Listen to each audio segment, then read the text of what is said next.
আপনার স্মার্টফোনের স্ক্রিনে টাচ না করে বা পাওয়ার বাটনে টাচ না করে আপনি কীভাবে টাইম দেখবেন বা নোটিফিকেশান দেবেন বা স্ক্রিনের লাইটটি কীভাবে অন করবেন, তাও আবার কোনো থার্ড পার্টি অ্যাপ্লিকেশন ছাড়াই। তো চলুন আপনি কীভাবে করবেন তা দেখে নেওয়া যাক। ফার্স্টে আপনাকে কী করতে হবে, আপনার ফোনে যে সেটিং অ্যাপ্লিকেশনটা আছে ওখানে আপনাকে ক্লিক করতে হবে।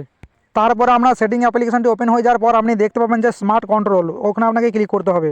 তারপর আপনি দেখতে পাবেন যে লিভ টু চেক ফোন, আর তার পাশে থাকা সুইচটা ক্লিক করে অন করে দেবেন।